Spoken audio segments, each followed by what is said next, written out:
इस कार्यक्रम के पुण्यार्जक हैं इंजीनियर विजय कुमार जैन, श्रीमती मंजू जैन, निवासी ऋषभ विहार, दिल्ली 92। पुत्र एवं पुत्रवधू डॉक्टर गौरव जैन, श्रीमती कनिका जैन। पौत्री एवं पौत्र कुमारी आद्या जैन, मास्टर आगम जैन। पुत्री एवं दामाद श्री अंकित जैन, श्रीमती प्रिया जैन। दोहित्री एवं दोहित्र कुमारी अश्वी जैन, आश्रय जैन, निवासी निशांत कुंज, पीतमपुरा, दिल्ली।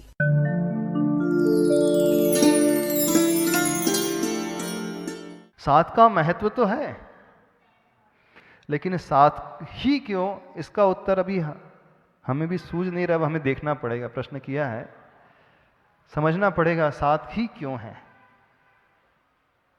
तर्क क्या है इसके पीछे, छिपा क्या है, रहस्य क्या है, ये समझना पड़ेगा। कोशिश करते हैं, हम भी देख लेंगे अच्छे से, पर पढ़ने में अथवा मिलना समझने में देखने में इतना ही आया कि सात सात की संख्या ही 225 स्वर्ण कमलों की रचना सौधर्म इंद्र कुबेर के माध्यम से करवाता है। फिर भी देख कर बताते, सोच कर बताते हैं जैसा होगा। अब ये श्लोक पढ़ रहे हैं। इत्थम यथा तव विभूति अभूत जिनेन्द्र। क्या लिखा गया है?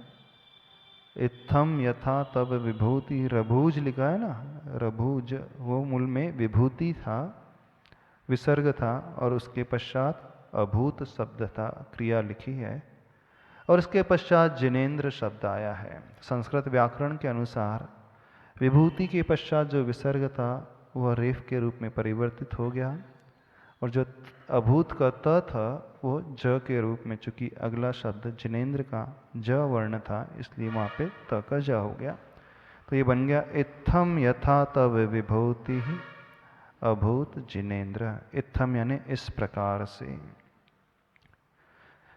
यथा जैसे, तव यानी आपकी, विभूति वैभव, अभूत यानी हुआ था। किसका? हे प्रभु, हे जिनेन्द्र देव, आपका वैभव। जिनेन्द्र शब्द यहाँ पर संबोधन के रूप में प्रयोग किया है। कई प्रकार के संबोधन होते हैं जब आप प्रभु के पास आते हैं। हे प्रभु, हे विभो, हे अरिहंत, हे जिन, हे जिनेन्द्र। तो भक्ति में संबोधन वाली विभक्ति का प्रयोग किया जाता है, जिनेन्द्र। जिनेन्द्र शब्द अपने आप में क्या कह रहा है? जो जिनों के इंद्र होते हैं, स्वामी होते हैं। जिन कौन होते हैं? जिन्होंने जीत लिया है। किसे जीत लिया है? हाँ? इंद्रियों को जीत लिया है, अपने शत्रुओं को जीत लिया है। कषायों रूपी शत्रुओं को जीत लेता है जो। अरि जयति इति जिन्ह। अरि यानी शत्रुओं को जो जीतते हैं, चिन्ह होते हैं। अब एक प्रश्न हम आपसे पूछते हैं, संबोधन का महत्व क्या होता है? क्यों आचार्य भगवान बार बार कुछ एक श्लोकों में नए नए शब्द संबोधन के रूप से प्रयोग करने लगते हैं? इसके पीछे कोई तर्क है? जैसे ही हमारे मुख से जिनेन्द्र शब्द निकलता है, लोक व्यवहार में प्रचलन है जय जिनेन्द्र, जय जिनेन्द्र। क्या अर्थ होता है? क्यों कहा जाता है जय जिनेन्द्र? जिनेन्द्र भगवान की जय हो, पर वो रूढ़ किस में हो गया? विश करने में, अभिवादन में। हाय आप कहते हैं इंग्लिश में, हेलो आप कहते हैं। अन्य अन्य मत में अन्य अन्य शब्दों का वो प्रयोग करते हैं, संबोधन प्रयोग करते हैं। कोई राम कर लेता है, कोई कृष्ण कर लेता है, कोई जिनेन्द्र करता है। जिनेन्द्र शब्द जब हम मुख से उच्चारण करते हैं, क्या हो जाता है हमारे भीतर? क्यों आचार्य भगवान बार बार जिनेन्द्र शब्द लेकर के आ रहे हैं? जिनेन्द्र, कभी सोचा आपने? ये भी पूजा कहलाती है, नाम पूजा कहलाती है, जिनेन्द्र कहना। इसके पीछे एक विज्ञान है। जिनेंद्र कहते ही अथवा जिनेंद्र को सोचते ही हमारा सबकॉन्शियस माइंड, अवचेतन मन सतर्क होकर कुछ कार्य करने लगता है। नाम का जो विज्ञान है ना, बड़ा अच्छा विज्ञान है। वो एकदम एक्टिव होने लगता है कुछ करने के लिए। जो हम अपने मुख से कहते हैं, उच्चारण करते हैं, हमारी मानसिक दशा अथवा वह ब्रेन की स्थिति उस प्रकार से कार्य करने के लिए सजग हो जाती है। हमने जिनेंद्र कहा, अब उच्चारण तो कर लिया, लेकिन यात्रा कैसी चलती है जानते हैं?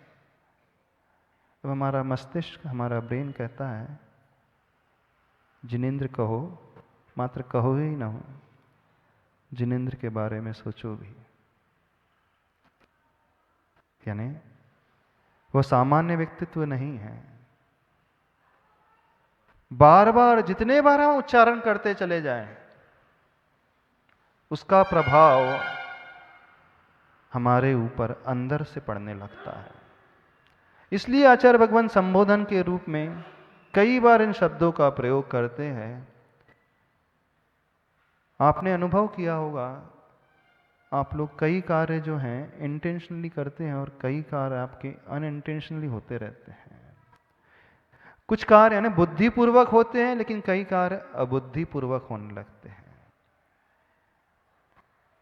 जब आपकी आदत पड़ जाती है, जो हैबिचुअल हो जाते हैं अथवा रूटीन में आने लगते हैं वो कार्य, तो वो अबुद्धिपूर्वक होने लगते हैं। बिना संकेत के, बिना सोच के स्वतः ही होने लगते हैं। जैसे किसी को कोई आदत पड़ जाती, किसी को कुछ शब्द कहने की आदत पड़ जाती है, तो उसके मुख से अपने आप ही वो शब्द बार बार निकलने लगता है। क्यों निकलने लगता है वो बार बार शब्द उसके मुख से? क्योंकि उसके अवचेतन मन में वो गहरा बैठ चुका है। अब न चाहते हुए कई बार रोकने की भी कोशिश करता है तो वो निकलने लगता है। कई लोगों को कुछ अच्छे शब्द प्रोनाउंसिएशन करने की आदत पड़ जाती है और कई लोगों को बुरे शब्द, उनके मुख से गाली निकलती है। जब भी आपस में बातचीत करेंगे, एक आध सेंटेंस, दो सेंटेंस के बाद फिर वो शब्द अपने आप आ जाएगा। उनसे पूछिए ये शब्द बार बार क्यों निकल रहा है आपके मुख से? बोले मैं सोचता ही नहीं, फिर भी निकल जाता है। होता है। कई लोगों के मुख से बहुत अच्छा शब्द निकलता है। जैसे हम लोग जब यूपी और दिल्ली में थे, उस एरिया में चतुर्मास किए, वहाँ की एक विशेषता बता देते हैं। वो जब भी बात करते हैं वहाँ के लोग, उनके मुख से हमेशा जी शब्द बार बार निकलता है। हाँ, आइए जी, बैठिए जी, आना है जी, भोजन करना है जी। बड़ा अच्छा शब्द है। ये उनके सबकॉन्शियस माइंड में, अवचेतन मन में गहरा बैठ चुका है। अब जब कुछ हमारे अवचेतन मन में गहरा बैठने लगता है अथवा बैठ जाता है, तो व्यक्ति कुछ कुछ उस प्रकार के कार्य स्वतः करने के लिए प्रेरित होता चला जाता है। इसके पीछे विज्ञान है। उसी बात को यहां पर रखते हुए आचार्य भगवान इस पूरे भक्तामर स्तोत्र में कई श्लोकों में जिनेंद्र शब्द का प्रयोग कर रहे हैं। क्या भूलवश कर रहे हैं? क्या पाद पूर्ति के लिए कर रहे हैं? श्लोक की रचना करना था, एक एक पंक्ति में, एक एक चरण में 14-14 अक्षर होना था। बोले कुछ सूझ नहीं आ रहा था तो बोले जिनेंद्र फिट कर दो कहीं पे भी। क्या ऐसा था आचार्य परमेष्ठी के लिए, आचार्य भगवान के लिए, मानतुम स्वामी जी के लिए? सेंटेंस को पूरा करने के लिए कुछ भी ऐड कर दे चले जाए? नहीं, ऐसा नहीं था। जब वो भक्ति कर रहे थे अथवा जिस दुनिया के लिए, दुनिया वालों के लिए उन्होंने ये श्लोक और स्तोत्र लिखा, वो हम सब के मन में एक गहरी बात बैठाना चाह रहे हैं कि हम उस शब्द को अपने मुख से बार बार कहें, ताकि हमारे मस्तिष्क की यात्रा, हमारे मन की यात्रा स्वतः ही बिना पुरुषार्थ के अबुद्धि पूर्वक उस ओर चलने लगे। अब वो कह रहे हैं कि जिनेंद्र कहो, अपने मुख से जिनेंद्र शब्द का उच्चारण करो। अब हमने उच्चारण बार बार किया, जिनेंद्र जिनेंद्र जिनेंद्र। अब उसका अगला कदम ये होगा, अब हमारा मस्तिष्क ब्रेन सोचने पर मजबूर हो जाएगा, ये जिनेंद्र आखिर है क्या भला। देखना, ये जिनेंद्र व्यक्तित्व आखिर है कौन, जिनेंद्र आखिर कौन है, व्यक्ति है, वो किस व्यक्तित्व को लिए हुए है, किस क्वालिटीज को लिए हुए है। स्वतः ही हमारा मन अथवा हमारा मस्तिष्क उस ओर यात्रा करने लगेगा कि क्या है। अब ये प्रश्न हमारे मन में उठने लगेगा। जैसे ही प्रश्न उठा, फिर अगला कदम एक और बढ़ता चला जाएगा। फिर हम उसकी खोज भी करते चले जाएंगे, आखिर ये कौन है, क्या इसकी विशेषता है, क्या हमसे वो कहना चाह रहे हैं, क्या हमें वो देना चाह रहे हैं। यानी हमारा दिमाग जो है वो खोजी प्रवृत्ति को लेकर के बढ़ता चला जाएगा। हाँ, अपवित्र स्थान हो अथवा पवित्र स्थान हो, सुस्थित अच्छे से आप बैठे हो अथवा नहीं बैठे हो, जब व्यक्ति मन से इस प्रकार के पंच नमस्कार मंत्र को ध्यान, तो सभी पापों से वो मुक्त हो जाता है। वहां पर वो ध्यान शब्द आया है। अब प्रश्न हो रहा है कि बोलने की बात है, ठीक है, हम उसी बात पर आ रहे हैं। वहां पर ध्यान का प्रयोग किया गया है। अब हमारा यहां पर जो इंटेंशन है, तुम्हारा आचार्य भगवान का जो इंटेंशन है, वो हम लोगों को इस ओर लाने का है कि आप अबुद्धि पूर्वक उस ओर चलने लगे, अबुद्धि पूर्वक उस ओर यात्रा करने लगे, आपका अवचेतन मन उस ओर कदम बढ़ाने लगे। अब वो दो भी तरीके हो सकते हैं, ये तो अच्छे को लेकर के अथवा बुरे को लेकर के। जब वो अच्छे की ओर लाना चाहते हैं और कथनचित आप भोजन कर रहे हैं और मुख से निकल गया, तो कोई पाप का बंध नहीं होगा, घबराना नहीं। आप ड्राइव कर रहे हैं और आपके मुख से निकल गया, तो कुछ गलत नहीं होगा, बल्कि अच्छा और हो जाएगा। क्यों अच्छा होगा, अब हम एग्जाम्पल दे रहे हैं। जब आप अच्छा कार्य कर रहे हैं, मंदिर में पूजा कर रहे हैं, ठीक है, आधे घंटे तक बैठ करके आप पूजन कर रहे हैं, और आपके अवचेतन मन में कुछ गाली बैठी है, सुनना, और पड़ोसी से बात कर रहे हो सकता है वो निकल जाए, तो ये बुरा है। अच्छे में बुरा हो गया। और आप कोई गलत काम, गलत इन द सेंस भोजन पानी कर रहे हो, संसार की एक्टिविटीज कर रहे हो, उसमें अच्छा मिल गया, ये बहुत अच्छा है, निकल गया।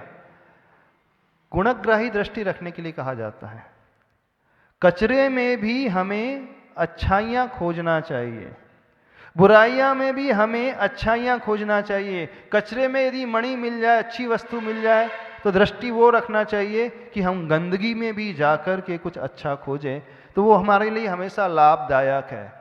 यानी वो जो आप गलत कार्य, संसार के कार्य कर रहे थे, उसके बीच में भगवान का नाम निकल गया, तो कम से कम उतना आपका गलत कार्य बच जाएगा और उसमें कुछ लाभ ही हो जाएगा। तो उसमें पाप का बंध नहीं होगा, बल्कि लाभ का बंध होगा, पुण्य का ही बंध हो जाएगा। इसमें ऐसा लेकर मर्जी फिर आगम में ही आया है। हाँ। मौनम सप्त स्थानम, हाँ। 7 स्थानों पर मौन रहना चाहिए। हाँ। तो फिर बात मर्जी कटनी चाहिए इसमें। क्या नहीं, जहां तो मौन रहना चाहिए तो वहां तो मौन रहे, लेकिन जहां आप चर्चा कर रहे हैं, मान लीजिए आप दुकानदार की चर्चा कर रहे हैं, ठीक है, व्यापार की चर्चा कर रहे हैं, किसी कस्टमर से बात कर रहे हैं और आपसे निकल गया हाँ बड़े बाबा की जय, तो अच्छा ही जाएगा, माना जाएगा, उसमें गलत कुछ नहीं हो जाएगा, उसमें आपका बासराव बिल्कुल नहीं होगा।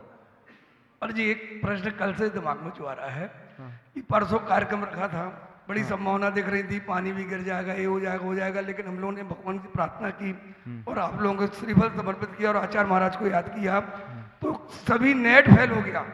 जो 85% तक पानी की संभावना बता रहे थे, एक बूंद पानी नहीं गिरा, और कल 50% पानी की संभावना बता रहे थे और अटूट पानी गिरा। तो क्या आचार्य महाराज ने वहां से कुछ छत्र छाया भेज दी थी, क्या आप लोग की ऐसी कुछ तपस्या थी? ये अच्छे आनंद के साथ कार्य संपन्न हुआ। मर्जी मन में बार बार आ रही बात, इसका समाधान है। जब अच्छे पर्पस को लेकर के बड़े बड़े कार्य किए जाते हैं, एक समूह की, बहुत सारे लोगों की जब एक जैसी उत्कृष्ट क्वालिटी की भावना होती है, उनके विचार, उनके परिणाम होते हैं, तो उसका फल ये होता है सामूहिक पुण्य का आश्रय होने लगता है। ये होता है, सामूहिक पुण्य आने लगता है। लेकिन उस सामूहिक पुण्य के साथ साथ कोई एक व्यक्तित्व बहुत विशेषता को लिए होता है, और उस व्यक्तित्व का यदि आशीर्वाद मिल जाता है तो वह पुण्य में कई गुनी अधिक वृद्धि कर देता है। तो कोई भी कार्य जब संपन्न होता है तो उसमें बहुत सारे सर्कमस्टेंसेस होते हैं, बहुत सारे फैक्टर्स होते हैं, कुछ एक्सटर्नल फैक्टर्स भी होते हैं, कुछ इंटरनल फैक्टर्स भी होते हैं। तो जो एक्सटर्नल फैक्टर होता है, यदि उसकी जो शक्ति है, उनकी संवेदना है, उनका आशीर्वाद है, उनकी सद्भावना है, उनकी भावना है, और वो भावना से सहित होकर के कुछ कह देते हैं, अथवा जो महापुरुष होते हैं उनके मुख से कुछ वचन निकल जाता है जिन्हें वचन सिद्धि होती है, तो बाहर कितनी भी प्रतिकूलता क्यों ना हो, वो प्रतिकूलता भी अनुकूलता में बदल जाती है। तो ऐसे ही आचार्य भगवान का आशीर्वाद, आचार्य भगवान की सद्भावना आप सबके लिए नहीं, उन शोषित पीड़ितों के उत्थान के लिए लगी हुई थी। तो इसमें उनका वो सबसे बड़ा विशेष आशीर्वाद फलीभूत हुआ, और उन लोगों का सामूहिक पुण्य का भी उदय आ गया जो सोच रहे थे कि गुरुदेव का आशीर्वाद मिलेगा और हमारा कुछ अच्छा हो जाएगा, तो वह अच्छा भी हो गया। लेकिन इसमें मूल रूप से यदि कोई करने वाला है तो गुरुदेव ही करने वाले हैं, उन्हीं के द्वारा सब कुछ हुआ है। जो डर सा लग रहा था, भय का माहौल लग रहा था, आशंका कुशंकाएं जन्म ले रही थी, वो भी धूमिल हो गई, और ऐसे बड़े बड़े अतिशय बहुत सारे आचार्य भगवान के आशीर्वाद से हुए हैं। अपन तो इसे एक अतिशय मान करके चले, और वास्तव में वो अतिशय ही था। बाद में वास्तव में बहुत बड़ा अतिशय था, और जहाँ कल कुछ संभावना नहीं थी, कल एकदम से सब कुछ चेंज हो गया। या यूँ कहें, जो परसों बरसना था वो थोड़ा सा डिलेड हो गया, कल वर्षा। हाँ, जो परसों बरसना था वो एकत्रित होता चला गया, और डिले होकर के एक साथ जब पूरा कार्यक्रम संपन्न हो गया सानंद, उसके पश्चात वह बारिश ऐसी झमाझम हुई, ऐसी झमाझम हुई, यदि वो परसों हो जाती तो सारा कार्यक्रम फेल हो जाता। तो ऐसा पूज्य आचार्य भगवान का आशीर्वाद तो हमेशा से रहता है। और ये कल का जो एक अतिशय ही अपन समझे, अतिशय ही माने, और अतिशय ही हम सब लोगों ने देखा। तो गुरुदेव के ऐसे बहुत सारे अतिशय पहले भी हुए हैं, और शाहपुरा में भी एक अतिशय होता है। हाँ, तो आगे बढ़ते हैं। तो हम जो कह रहे थे यहाँ पे संबोधन जिनेंद्र शब्द का, तो बस ये संबोधन भी अथवा हमारे मुख से निकलने वाले अच्छे शब्द का प्रभाव हम पर मात्र उसी समय पड़ता है, ऐसा नहीं है। इस बात को समझने की कोशिश करना। कई बार हमें विषय समझ में न भी आ रहा हो, विषय की थोड़ी क्लिष्टता है, कठिनाइयां हैं, क्योंकि हर एक व्यक्ति इतना पोटेंशियल को लिए हुए नहीं होता है कि वो इतनी गहराई तक धर्मशास्त्रों के पहुंच जाए। हमें नहीं भी समझ में आता है, ना समझ करके भी यदि हम उस मुख से, अपने मुख से उस शब्द का उच्चारण कर रहे हैं, तो भी वो इफेक्ट पैदा करता है। बिल्कुल उस प्रकार के असर को अवश्य पैदा करता है, और ये असर ऐसा पैदा होता है कि एक संस्कार को वो जनरेट करता चला जाता है। एक ही जगह, एक ही स्थान पर जब वो रस्सी आती है, जिस कुएं से जल भरा जाता है, उस पत्थर से वो रस्सी आती है। पत्थर बड़ा कठोर होता है ना। रसरी आवत जात है, सिल पर होत निशान, करत करत अभ्यास के जड़मती होत सुझाने। दुआ है ना। अब देखना, वो सिल यानी वो पत्थर जो पाषाण है वो सबसे कठोर है, और रस्सी बड़ी मुलायम रहती है पाषाण की तुलना में। लेकिन उसी स्थान से बार बार आना जाना जिस रस्सी का लगा रहता है, तो पत्थर जैसी कठोर वस्तु में भी वो निशान पैदा कर देती है। तो जब पत्थर जैसी कठोर वस्तु में निशान पैदा हो सकता है, तो अपन तो चेतन हैं, जीवित हैं। अब हम अपने मुख से वह उच्चारण करेंगे तो उसका ये असर होगा कि हमारे भीतर वो एक निशान छोड़ता चला जाएगा। कौन सा निशान? जिनेंद्र का निशान छोड़ता चला जाएगा। अब जिनेंद्र का निशान का क्या अर्थ हुआ? अब हमारा मस्तिष्क चला करके ये कोशिश करेगा जानने की आखिर ये जिनेंद्र कौन है, किस रूप में है, क्या इनकी विशेषता है, क्या वो करते हैं, कैसे वो जिनेंद्र बने।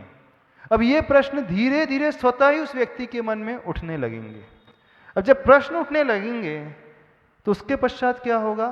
फिर वो कोशिश करेगा आखिर मैं जानूं तो सही कि कौन है, कैसे उन्होंने उस पद को पाया, कैसे उन्होंने उस स्थिति को पाया। ये प्रश्न के बाद उसके उत्तर को खोजने की यात्रा शुरू हो जाएगी।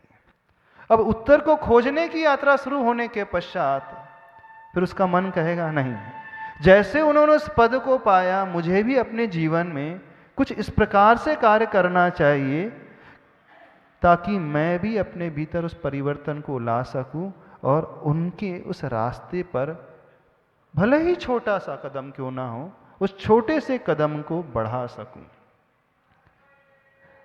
यानी अंदर ही अंदर साइंटिफिकली क्या चलता है? एक नाम लेने मात्र से, एक शब्द के उच्चारण करने मात्र से भीतर ही भीतर व्यक्ति के ये परिवर्तन स्वतः ही अबुद्धिपूर्वक होने लगता है। जब अबुद्धिपूर्वक इतना हो गया और उसी समय उसकी बुद्धि क्लिक कर जाए, उसका माइंड स्ट्राइक कर जाए कि नहीं अपने को कुछ करना चाहिए, तो दोनों मिलकर के उसके जीवन में एक बहुत अच्छा कार्य करने की शुरुआत का एक माहौल पैदा कर सकते हैं। और एक माहौल पैदा हो जाएगा तो फिर व्यक्ति की गति जो है उस दिशा में अपने आप होने लगती है और फिर चला करके उस ओर करने भी लगता है। दोनों ही वो स्थिति बनने लगती हैं। इस कारण बार बार एक ही शब्द का प्रयोग संबोधन में किया जाता है, अथवा यही जो सिद्धांत है, यही प्रिंसिपल है आपके मंत्र जाप का है। कई लोग हमसे प्रश्न करते हैं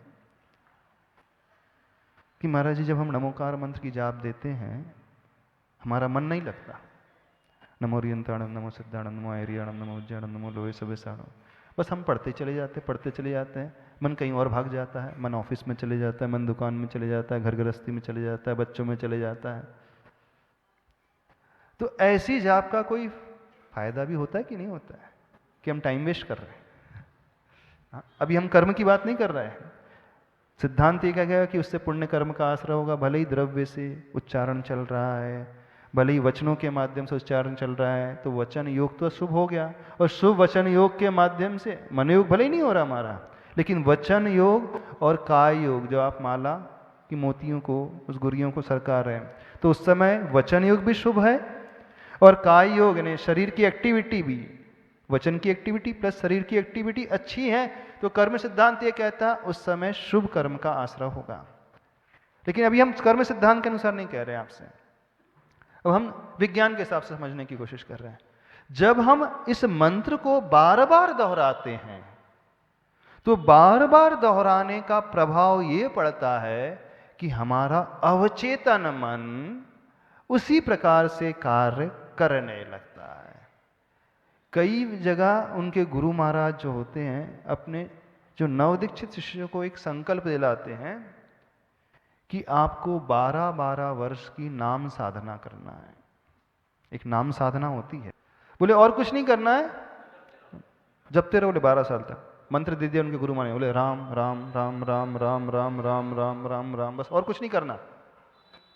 बस माला दे दी, 24 घंटे जब समय मिले भोजन के बाद अपने अन्य कार्यों के से पूर्ण होने निवृत्त होने के पश्चात और कुछ नहीं करना। बोले पढ़ना लिखना कुछ नहीं करना, बोले तुम्हें, बोले नहीं, बस एक मंत्र दे दिया गुरु महाराज ने, बस उस मंत्र को फेरते चले जाओ, फेरते चले जाओ, फेरते चले जाओ। अब उस समय बुद्धि हमारी कहेगी, दिमाग हमारा कह रहा है ये क्या मचा करके रखा है ये क्या चल रहा, फालतू की बात है, क्या हम टेप रिकॉर्डर है क्या, है? कि तोता रटंत है कि टेप रिकॉर्ड चालू कर दिया है, बस राम राम राम राम अथवा नमोरियंथणम नमोरियंथणम नमोरियंथणम चल दिया।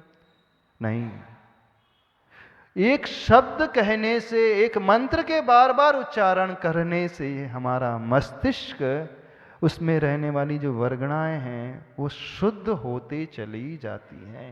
यानी वहाँ का जो वाइब्रेशन होती हैं, पॉजिटिविटी अपने आप आने लगती है, वहां की वाइब्स जो है एकदम पावरफुल होने लगती है नाम के उच्चारण से। इस कारण जैसे गौशाला आदि होती है ना, चाहे गायें रहती हैं, तो वहां एक टेप रिकॉर्डर लगा दिया जाता है, 24 घंटा सिर्फ नमोकार मंत्र का जाप चलते रहता है। तो उसका भी प्रभाव सुनकर के उनमें क्या प्रभाव पड़ेगा वो अलग है, लेकिन वो जो है उस एटमॉस्फियर को पॉजिटिव वाइब से भर देती है। तो जब उच्चारण हम करते तो हमारे चारों तरफ का जो वातावरण है वो भी पॉजिटिविटी को लेकर के पैदा होने लगता है। तो वो वातावरण भी हमारे लिए हेल्पफुल होता है, प्लस हमारा अवचेतन मन भी उस कार्य के लिए तैयार होता चला जाता है। तो ये मंत्र जाप से पुण्य का आश्रय होता है, पुण्य का बंध होता है, बिल्कुल फैक्ट है। भले ही भाव ना भी लगे, पुण्य का आश्रय हो रहा है, प्लस हमारे फिजिकल और मेंटल चेंजेस भी दोनों होते ही रहते हैं। इस कारण जाप हमेशा देते जाना चाहिए, देते रहना चाहिए। मन लग जाए तो बहुत अच्छा, वो तो सोने पे सुहागा का काम करेगा। आप क्वालिटी पूर्वक जाप दे रहे हैं, जो जाप को आप कर रहे हैं, पढ़ रहे हैं, जिस मंत्र का उच्चारण कर रहे हैं, मन उच्चारण के साथ साथ आपके भाव उन परमेष्टि की ओर लग जाएं। जैसे आप बड़े बाबा की जाप दे रहे हैं तो आपको जाप देते समय बड़े बाबा याद आते चले जाएं, आदिनाथ भगवान याद आते चले जाएं। न केवल आदिनाथ भगवान याद आते चले जाएं, आदिनाथ भगवान के वही गुण भी याद आते चले जाएं, तो और क्वालिटी बढ़ते चले जाएगी। लेकिन हर एक के संस्कार इतने मजबूत नहीं रहते हैं कि वो एकदम गुणों तक पहुंच जाए। और हर एक क्या क्या 99% लोगों के संस्कार है ही नहीं कि जब वो जाप देते हैं तो 46 मूल गुण की ओर पहुंच जाते होंगे, आदिनाथ भगवान के गुणों की ओर पहुंच जाते। बहुत रेयर लोग होते होंगे जहां तक हम समझते हैं। गलत तो नहीं कह रहे? अच्छा, आप लोग जितनी माला फेरते हैं सही से बताना, जब नमोकार मंत्र अथवा आदिनाथ भगवान की जाप दे रहे हैं तो पार्श्वनाथ भगवान की जाप दे रहे हैं, तो आपको पार्श्वनाथ भगवान के गुण याद आते हैं? आदिनाथ भगवान के गुण अथवा आर्यन परमेष्टि के गुण याद आते हैं किसी को? हाँ, किसको आते? हाथ खड़े करें। वो अनंत चतुष्टय याद आ गया है। अनंत भगवान जो नमोरियंत्रणम कहते हैं, वो अनंत ज्ञान है, अनंत दर्शन है, अनंत सुख है, अनंत वीर है। बहुत रेयर लोग होते हैं जिन्हें याद आ जाते हैं। हाँ, वो आते भी होंगे तो 108 बार जब मंत्र बोला तो 2-4 मंत्र में अनंत ज्ञान आ गया, अनंत सुख आ गया। बाकी 104, 103 में तो सिर्फ पाठ अकेले चलता है। ये चलता है ना? हाँ, वो तो बहुत अच्छा है। यदि पर्टिकुलर एक गुण लेकर के करो तो बहुत अच्छा है, लेकिन हम सामान्य व्यक्ति की बात कर रहे हैं जो स्वाध्यायशील नहीं होते हैं, जो इतने इन डेप्थ नॉलेज नहीं रखते हैं, पर्टिकुलर के गुणों को लेकर के जिनकी दृष्टि नहीं पहुंच पाती है, उनकी हम बात कर रहे हैं। उन्हें वे लोग वहां तक नहीं पहुंच पाते गुण तक, वो सिर्फ उच्चारण कर रहे हैं, तो वो उच्चारण भी उनका व्यर्थ नहीं जाता, ये हम कहना चाहते हैं। तो ये मत समझना कि हमारा सिर्फ उच्चारण ही उच्चारण चल रहा है तो ये वेस्टेज ऑफ टाइम है, वेस्टेज ऑफ एवरी एनर्जी है, इससे क्या मिलने वाला नहीं। वो भी बहुत हेल्पफुल होता है, अपने आप को ऊंचा उठाने के लिए सहयोगी काम करता है। तो नाम जाप भी अथवा नाम साधना भी होती है वर्षों की, वो व्यर्थ नहीं जाती कभी भी, वो भी कार्यकारी होती है, पर उसका फल थोड़ा धीरे धीरे मिलता है। कब मिलता है? एक एग्जाम्पल देते हैं। बैम्बू ट्री होता है, बांस का जो वृक्ष होता है, बांस का वृक्ष कितने समय में फलता है पता है आप लोगों को? नहीं, इंडियन जो बम्बू ट्री होते हैं उसमें 2-4 साल लगते हैं, लेकिन चाइनीज बम्बू आता है, उसके बीज को जब बोया जाता है, ध्यान रखना, ध्यान से सुनना, जब उसके बीज को बोया जाता है 4-5 साल तक तो उसमें कुछ फूटता ही नहीं है, लेकिन उसमें पानी बराबर देना पड़ता रहता है। तो जो उसकी खेती करते हैं, जब उस चाइनीज बम्बू के बीज को बोते हैं तो वहां बोने के पश्चात प्रतिदिन उसमें खाद पानी डालते रहते हैं, और 5 साल तक तो उसमें कुछ नजर ही नहीं आता कि कुछ उसमें फूट करके बाहर आता है, अंकुरण भी नहीं होता है। तो ऐसा लगता है ये तो वेस्टेज हो रहा है। बोले इतना पेशेंस किसके पास है इतना धैर्य किसके पास है कि हम सही कर रहे हैं कि नहीं कर रहे हैं। लेकिन कहा तो ये जाता है लगभग 15 साल के बाद उसमें से कुछ अंकुरन फूट करके बाहर आता है, लेकिन जैसे ही वो अंकुरन फूटता है फिर 2-4 महीने वो एकदम 20 फीट 30 फीट बढ़ जाता है। अच्छा, बोले चाइनीज हर आइटम तो एकदम इंस्टेंट होते बोले। चाइनीज टॉयज है, चाइनीज मोबाइल है, चाइनीज गुड्स है, चाइनीज जो भी वस्तु होती है तुरंत तैयार होने वाले थे। अच्छा हाँ, चाइनीज बम्बू बहुत लेट होता है। तो हम ये बता रहे थे कि उसमें 15 वर्ष का जो पुरुषार्थ होता है, 15 वर्ष की जो मेहनत होती है, जो पेशेंस नहीं रखता है उसे लगता है मेरी तो मेहनत सारी की सारी व्यर्थ गई। लेकिन जिसके भीतर पेशेंस होता है, धैर्य होता है, वो जानता है कि नहीं ये व्यर्थ नहीं जा रही है, भले ही 15 वर्ष तक मुझे कुछ नजर नहीं आ रहा है, लेकिन जिस दिन ये फलेगा वो बहुत स्पीडली फलेगा, और वो बिल्कुल फलता ऐसे ही है। जब उसमें से अंकुरन फूटता है तो बांस का वृक्ष जो बढ़ता है तो बहुत स्पीडली कुछ ही महीनों में बहुत लंबा हो जाता है, 30-30, 40-40, 50-50, 60-60 फुट ऊपर बढ़ जाता है। तो मंत्र विज्ञान की साधना भी, मंत्र जाप की साधना भी, अथवा किसी नाम उच्चारण की साधना भी बिल्कुल ये ही कार्य करने वाली होती है। तो आपका यदि मन न लगे, अब भक्तामृत स्तोत्र पढ़ने की बात कर रहे हैं, अभी तक हम आपको अलग तरीके से समझा रहे थे। हाँ, सुनना ध्यान से। अभी तक हम क्या कह रहे थे?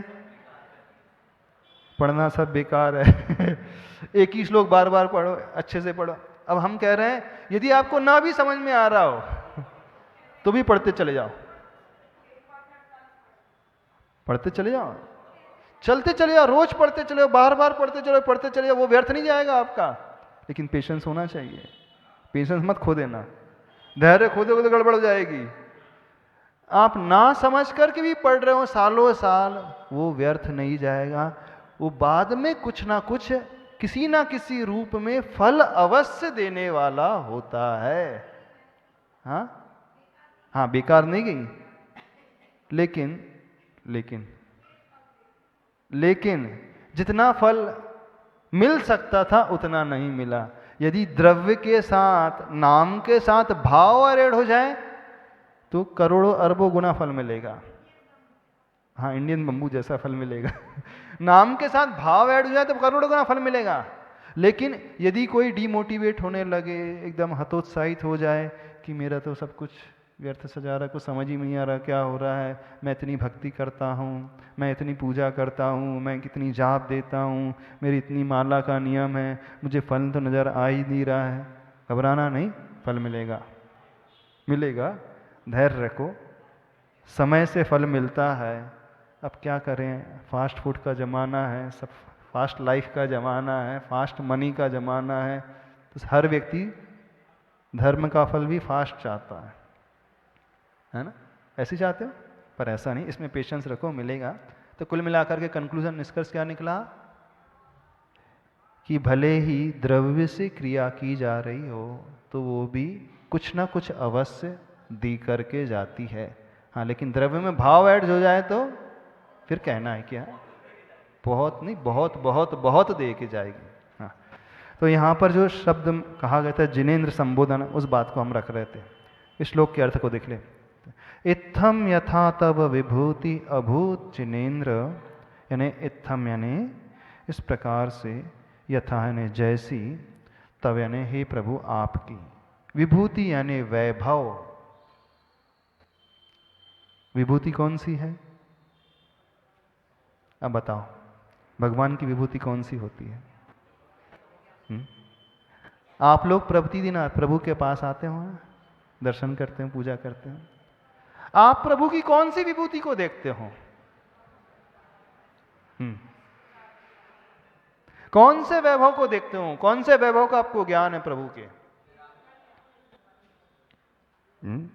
अब विभूति दो प्रकार की होती है, एक बहिरंग विभूति और एक अंतरंग विभूति।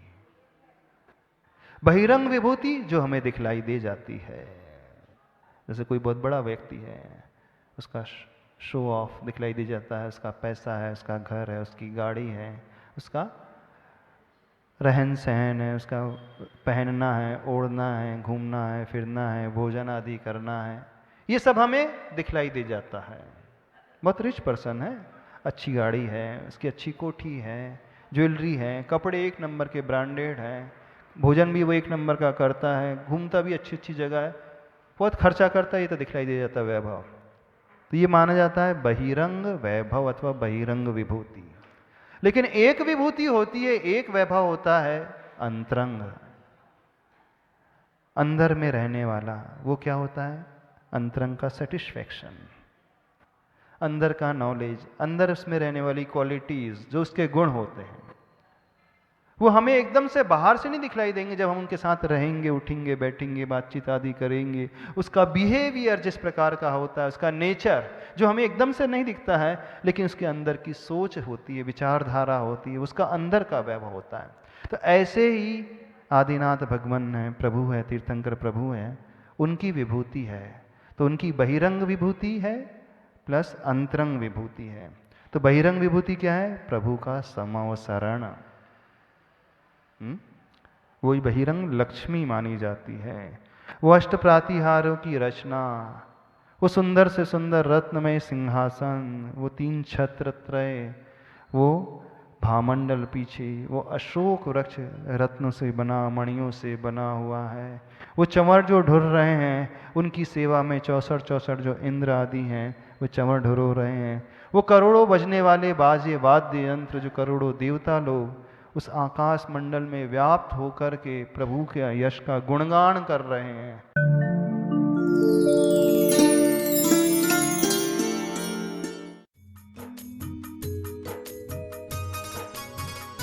इस कार्यक्रम के पुण्यार्जक थे इंजीनियर विजय कुमार जैन, श्रीमती मंजू जैन, निवासी ऋषभ विहार दिल्ली 92, पुत्र एवं पुत्रवधू डॉक्टर गौरव जैन, श्रीमती कनिका जैन, पौत्री एवं पौत्र कुमारी आद्या जैन, मास्टर आगम जैन, पुत्री एवं दामाद श्री अंकित जैन, श्रीमती प्रिया जैन, दोहित्री एवं दोहित्र कुमारी अश्वी जैन, आश्रय जैन, निवासी निशांत कुंज, पीतमपुरा दिल्ली।